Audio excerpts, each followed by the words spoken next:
ఇక తెలంగాణ గవర్నర్ తమిళిసై ప్రత్యక్ష రాజకీయాల్లోకి ఎంట్రీ ఇస్తారని జోరుగా ప్రచారం జరుగుతుంది.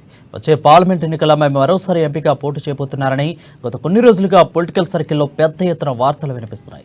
ఈ క్రమంలో ప్రత్యక్ష ఎన్నికల్లో పోటీపై గవర్నర్ తమిళిసై మరోసారి కీలక వ్యాఖ్యలు చేశారు. అయితే దేవుడు కరుణించి బీజేపీ హైకమాండ్ అవకాశం ఇస్తే చూద్దామని గవర్నర్ ఆసక్తిగల వ్యాఖ్యలు చేశారు. తను ఒక సాధారణ కార్యకర్తనని తనకు అప్పగించిన బాధ్యత సమర్థవంతంగా పూర్తి చేస్తానని అన్నారు. భవిష్యత్తులో కూడా తనపై నమ్మకంతో ఏ బాధ్యతలు అప్పగించినా తప్పక నిర్వర్తిస్తానని గవర్నర్ తమిళిసై స్పష్టం చేశారు.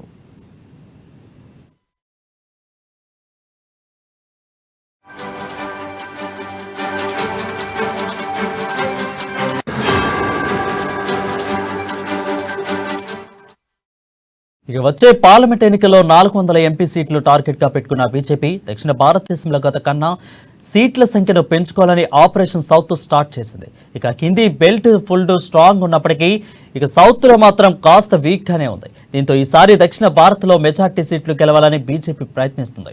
ఇందులో భాగంగానే తెలంగాణ గవర్నర్ గా తనదైన ముద్ర వేసుకున్న తమిళిసైని పార్లమెంట్ ఎన్నికల్లో పోటీ చేయించాలని బీజేపీ ప్లాన్ చేస్తున్నట్లు టాక్ వినపడుతుంది. గత బీఆర్ఎస్ సర్కార్తో డి అంటే డి అనే తీరులో వ్యవహరించిన తమిళిసై మంచి గుర్తింపు తెచ్చుకున్నారు. ఈ నేపథ్యంలో తమిళిసైని ఆమె సొంత రాష్ట్రం తమిళనాడు నుండి మరోసారి బరిలోకి దింపాలని కాషాయ పెద్దలు ఆలోచిస్తున్నట్లు తెలుస్తోంది. ఈ క్రమంలో బీజేపీ ఆదేశిస్తే పోటీకి సిద్ధమని గవర్నర్ పరోక్షంగా హింట్ ఇవ్వడంతో మరోసారి ప్రత్యక్ష రాజకీయాల్లోకి ఎంట్రీ ఇవ్వడం ఖాయమని ప్రచారం జోరుగా జరుగుతుంది.